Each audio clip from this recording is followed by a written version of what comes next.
Hey guys, today I'm going to share a simple trick I use to identify and reframe negative thought habits. This is a two-part episode, and they were two of the most popular episodes when they first aired in 2022. They are just as relevant today, so I thought I'd reshare. I hope you enjoy, and with that, let's dive in. Hello, and welcome to The Joy Within, where we're eliminating negativity one thought at a time. I'm Kyle Greenfield, and I'll be your guide as we explore how to be calm, confident, and happy in our crazy modern world. Join us each week as we dive into some of the biggest ideas in spirituality and personal development. We'll learn what it takes to gain control of your own mind, master your mood, and navigate the many ups and downs along the way. Visit thejoywithin.org to get started so you can become the calm, confident, and happy person you truly deserve to be.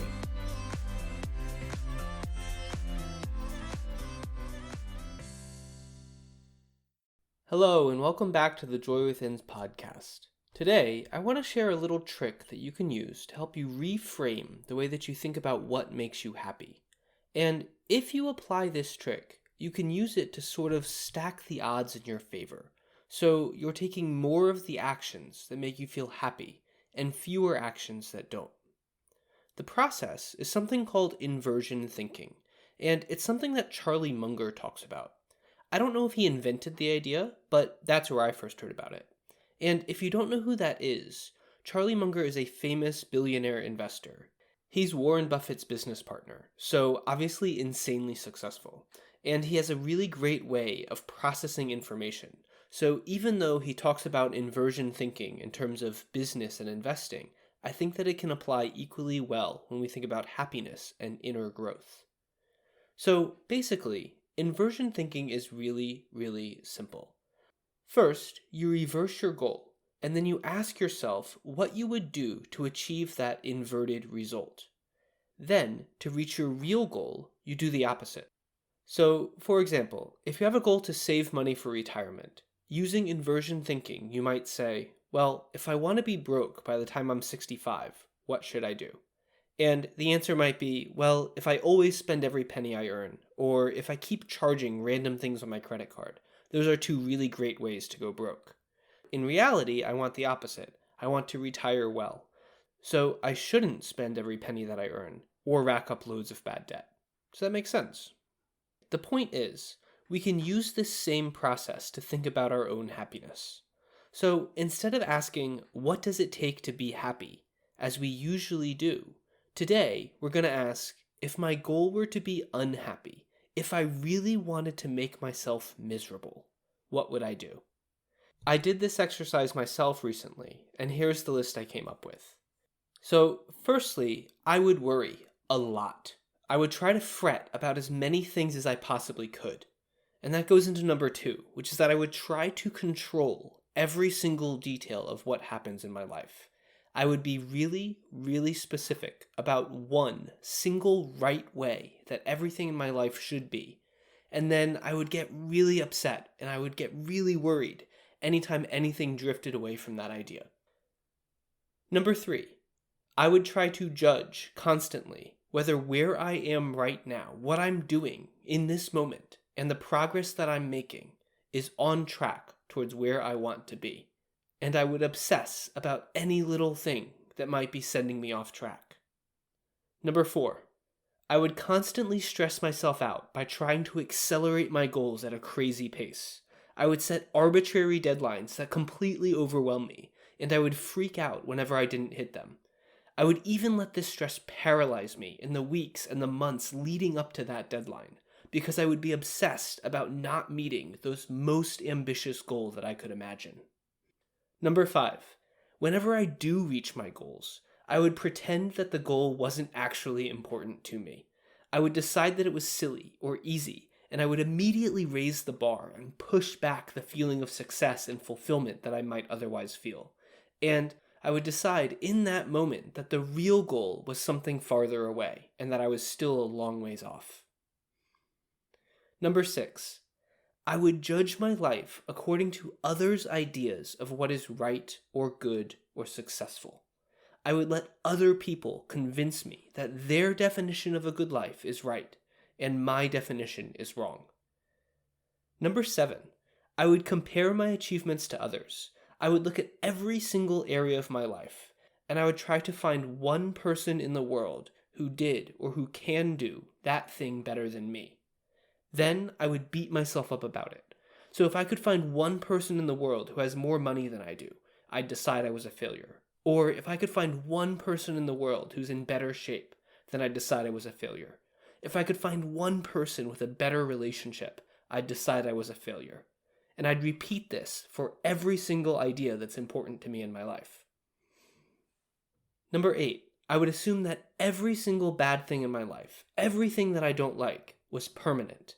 And I would assume that every good thing was fleeting. Number 9, if my goal were to make myself miserable, I would try to become incredibly sarcastic all of the time. Number 10, I would focus on as many negative things as I could find. I'd talk about things that bother me. I'd look for reasons to hate people. I'd find the thorn on every single rose, and I'd make sure that everyone around me had a chance to poke at that thorn. I'd make sure that everyone gets a chance to trigger me and to try to make me upset.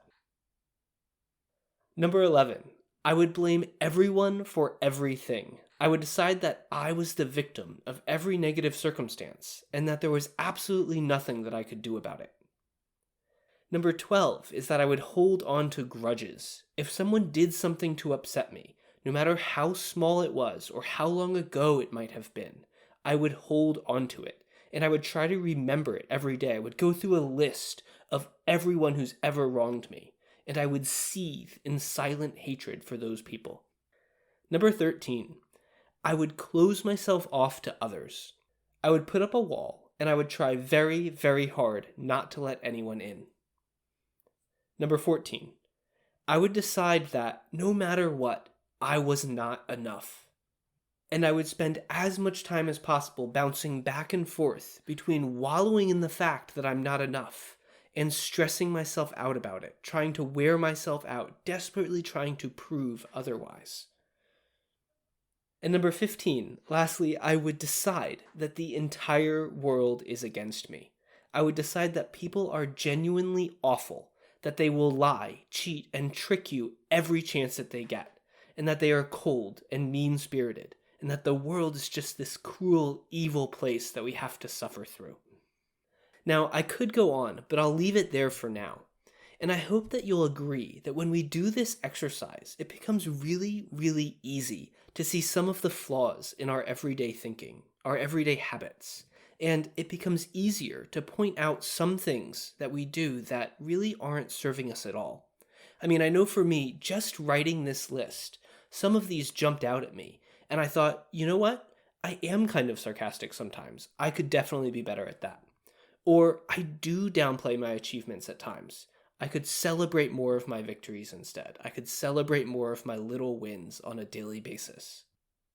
Now, which one of these jumps out at you might be different.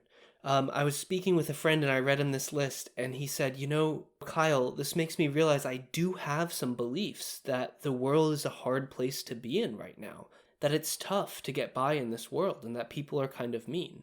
And so that's a bigger issue to work through, and that's okay. But the idea is that by doing this exercise, you get pointed in the right direction.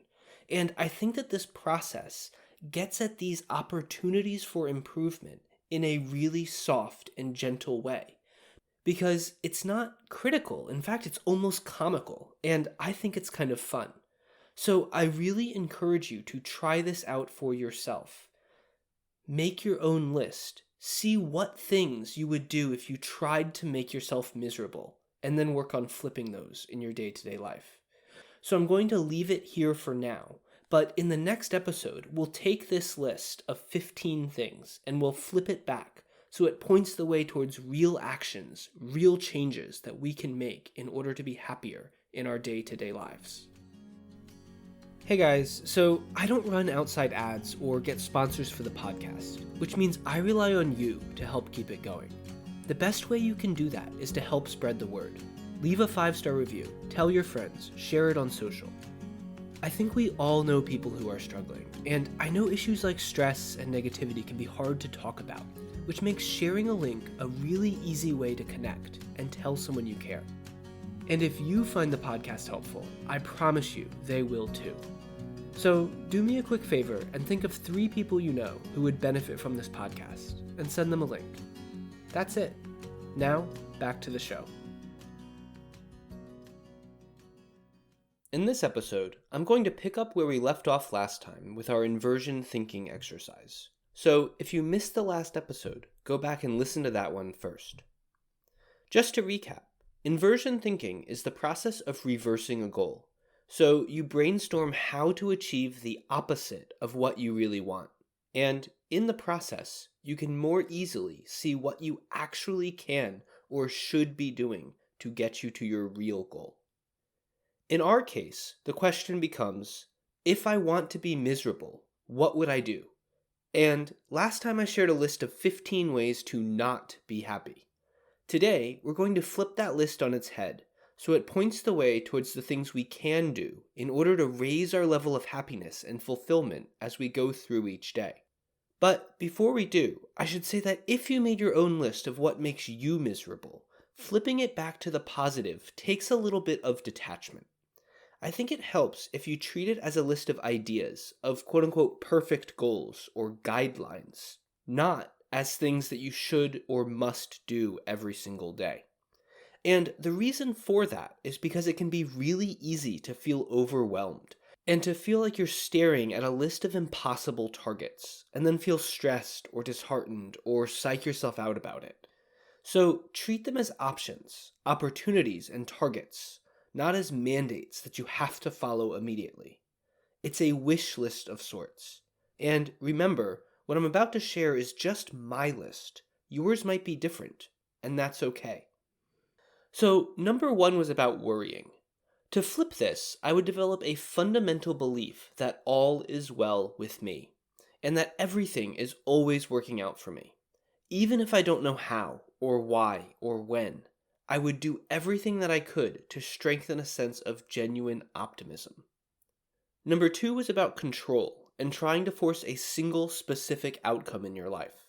So to flip this, I would cultivate the belief that there are many ways for me to be, do, and have the things that I want.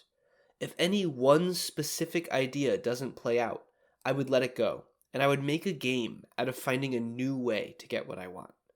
This is really powerful when you combine it with number 1. The next was on judging my progress towards my goals. So the reverse of that is trying not to judge progress. But here's the part that most people mess up. When you do judge yourself, which, let's face it, is kind of inevitable, you should frame it in relation to how far you've come, not in relation to how far you have left to go. Most of the time, it's better to look back to a past self and identify how much you've learned or how much you've gained, rather than fret about not reaching some future goal. Number 4, instead of stressing myself out with arbitrary deadlines that I set for myself, I would try to accept that everything happens at exactly the right time. I would believe that my timing is always perfect, and only my ego mind demands otherwise. Number 5, instead of downplaying my wins, I would celebrate my successes, and I would even celebrate the smaller milestones along the way. I would strive to see everything as a process that is unfolding before me. So even as I set new, bigger goals for myself, I would appreciate the path along the way, because it is the path that led me to where I am, and has led me to wanting that new, supposedly better goal in the first place. Number 7. Instead of comparing myself to others, I would try not to worry too much about what anyone else is doing with their lives. I would understand that we all have different backgrounds, different experiences and resources that shape who we are, and we all have different challenges as well. So it never makes sense to compare 2 people on how they're doing. And this especially doesn't make sense when we narrow down that focus to only one area of our lives. Because most of the time, when someone excels at one thing really, really well, there is still something else where they have room for improvement. And there is no judgment in that either way. It is a personal choice, and everyone sets their own priorities. So comparing just doesn't make sense. Number 8. Instead of assuming that every bad thing in my life was permanent, I'd decide to believe that something better is always on its way to me. I'd focus on appreciating the good in the moment wherever I was. Number 9. Instead of being sarcastic, I'd work on being as genuine as possible. I'd try to catch myself before making a sarcastic comment, and then I'd rethink whether what I'm about to say is a reflection of the person I really want to be. Number 10. Instead of focusing on the negative, look for the positive. The funny thing is, you'll see whatever it is that you look for. Our brains have a system called the reticular activating system. And what it does is it always looks for the things that you tell it to, the things that you prioritize. So if you're constantly searching for the good in the moment, I guarantee you'll be able to find it. It might take some practice at first, but it is always there. Number 11. Instead of blaming others, I would accept responsibility for my life. I would decide that I always have options. I always have choices that I could make or actions that I could take that could improve situations that I don't prefer. And I would know that my real power rests with my ability to make that decision every single day. It is the decision to be 100% responsible for yourself, 100% accountable for the things that you experience every single day. Number 12. Try to let things go. Grudges do not help anyone. Whatever is done, and you can choose to leave it in the past. When you hold a grudge, all you do is hurt yourself by reliving the negative interaction over and over and over again. Number 13. Instead of closing myself off, I would try to be open with everyone. I would give of myself more freely, because I would know that the more that I share love, positivity, and joy, the more that energy expands, both within me and within others. Number 14. I would choose to believe that I am perfect, even when appearances might indicate otherwise. The belief that I love is something I call perfect and yet evolving. I am constantly learning, constantly growing. So to me, the idea of being perfect and yet evolving allows me to both accept myself fully now in this moment and still continue to evolve into who I want to become. And lastly, number 15 is that I would focus on the good in others. I would decide that everyone means well and is ultimately kind-hearted. Deep down, we all want the same things. And when someone appears to be acting out of alignment with what I think is good, they are either showing me a judgment that I have that does not serve me, or they are reflecting their own level of consciousness, their own beliefs and negativity that they might be working through.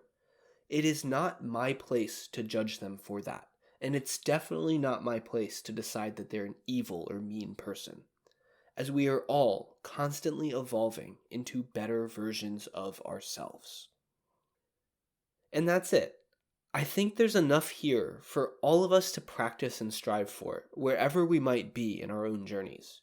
And as I said before, I think it's really important to do this exercise with the idea that these are goals, not mandates. They point you in the right direction, but don't beat yourself up as you bounce in and out of them. We all move in and out of many different levels of these different practices. And there is always something to work on, always a way to go deeper and refine your practice. So I hope this inversion thinking exercise has given you a new way to frame the actions and the habits that you have, and I hope it's given you some good ideas for new habits that you can adopt. I'm going to leave it at that for now, and I'll see you next time. Thanks for listening to today's episode. When you're ready to take a stand against the stress and negativity in your life, head over to thejoywithin.org, sign up, and choose the path that's right for you. When you join, you'll learn a simple process to activate your natural inner joy so you can regain control and become the calm, confident, and happy person you deserve to be. Visit thejoywithin.org to get started today. And if you enjoyed today's podcast, don't forget to like, subscribe, and share it with someone you love, because I think we can all use a little more joy in our crazy modern world.